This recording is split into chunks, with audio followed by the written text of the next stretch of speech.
Tere tulemast! Selles osas lähme ajas tagasi 19. sajandisse ja vaatame kahte mõtlejat, kelle vastused filosoofia suurimatele küsimustele olid, täiesti vastandlikud. Üks vaatas sissepoole, sügavale iseendasse, teine aga väljapoole, faktide maailma. Nii, kujutage ette. Valgustusajastus on just läbi saanud. Suured ideed vabadusest ja mõistusest on laual. Aga filosoofia ise on justkui teelahkmel. Kuhu edasi? Kas peaksime kaevuma veel sügavamale, otsima reaalsuse varjatud, peidetud tähendusi? Või peaksime hoopis pöörama selja kõigele müstilisele ja keskenduma sellele, mida saame reaalselt vaadelda ja teaduslikult mõõta? Ja siin need kaks teed meil ongi, mustvalgel. Üks tee, mida pakub Arthur Schopenhauer, on paljastada see, mis on tegelikult kõige taga, pime, irratsionaalne jõud, mida ta nimetab tahteks. Ja teine tee, Auguste Comte'i oma, ütleb unustage see ära. Meie ülesanne on lihtsalt organiseerida vaadeldavaid teaduslikke fakte. Kaks täiesti erinevat maailma. Okei, lähme siis esimesele tiekonnale. Sukeldume Schopenhaueri tahtemaailma. Hoiatan ette, tegemist on radikaalse pessimistiga, kes uskus, et tõelised vastused leiab ainult ja ainult iseenda seest. Aga kes see mees siis uigu poolest oli? Tema elulugu annab tema filosoofiale päris hea konteksti. Kujutage ette, tema elutöö, tema suur teos, see müüdi alguses lihtsalt vana paberiks. Täielik läbikukkumine. Siis üritas ta ülikoolis konkureerida oma aja suurima filosoofia staari Hegeliga. Ta pani oma loengud teadlikult täpselt samale ajale. Ja tulemus? 0 õpilast. Mitte keegi ei tulnud. Niisiis ta elas üsna üksildast elu, ainsaks kaaslaseks tema puude Latman. Ja teisi akadeemikuid põlgas südamest, kutsudes neid ülikooli šarlatanideks. See kibestumus, seda on tema töödes tunda. Schopenhaueri filosoofia algab lihtsast ideest. Maailm, nii nagu me seda kogeme, on tema sõnul kujutlus. Mõelge sellene. Kõik, mida te praegu näete, kuulete, katsute, see ongi see maailm. See ongi meie tajutud reaalsus. Aga nüüd tuleb konks. Schopenhaueri jooks ei ole see maailm, mida me kogeme, tegelikult päris. Ta laenab siin idee otse vana India filosoofiast, öeldes, et see on maa ja pettuse loor. See loor katab meie silmi ja paneb meid nägema maailma, mis on tegelikult nagu unenägu. Meie kogemus on tema jaoks üks suur, sügav illusioon.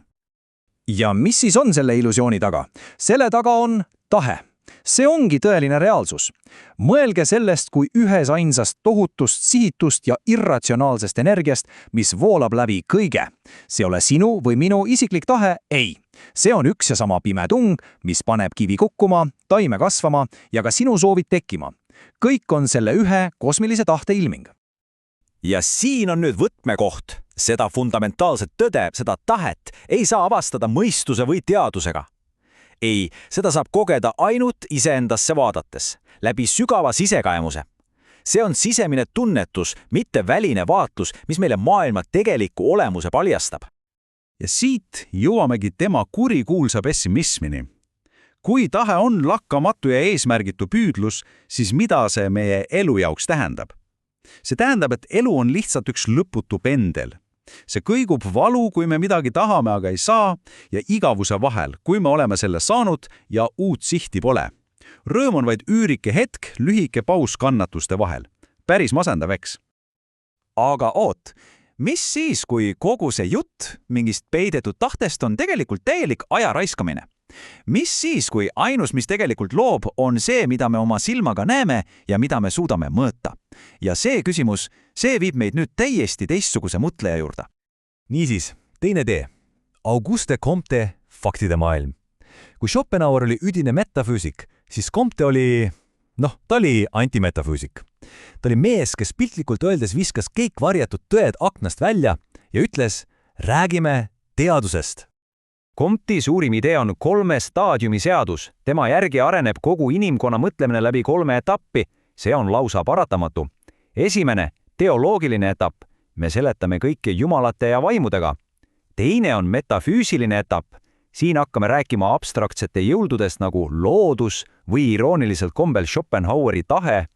Ja lõpuks 3. ja kõige arenenum etapp on positiivne staadium. Ja siin me lõpetame küsimise miks ja keskendume täielikult teaduslikule küsimusele kuidas.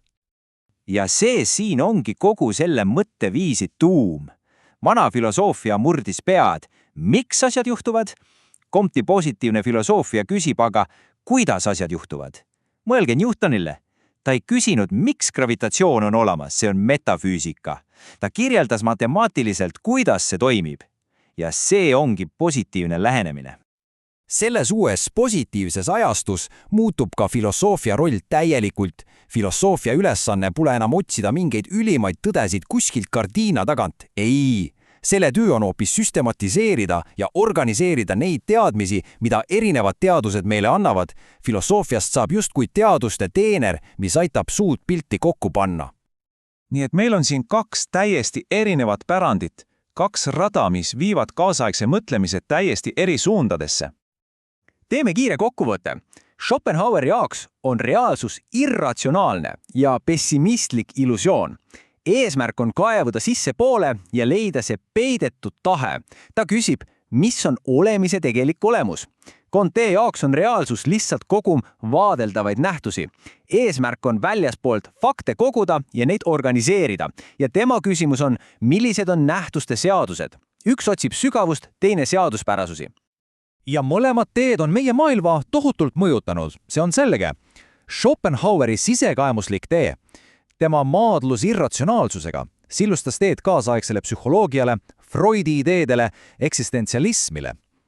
Ja Comte'i väljapoole suunatud andmepõhine lähenemine, ta on sisuliselt sotsioloogia kui teaduse isa. Ja see kõik toob meid tänapäeva ja ühe viimase päris provokatiivse küsimuseni. Me elame maailmas, mis on täis nii suur andmeid, big datat, kui ka eksistentsiaalset ängi ja eneseotsinguid. Niisiis, kummal teel me praegu oleme? Kas me otsime vastuseid algoritmidest ja vaadeldavatest faktidest või maadleme me endiselt oma sisemise irratsionaalse maailmaga? Mõlemad pärandid on elus ja see küsimus, see jääb meist igaühe enda otsustada.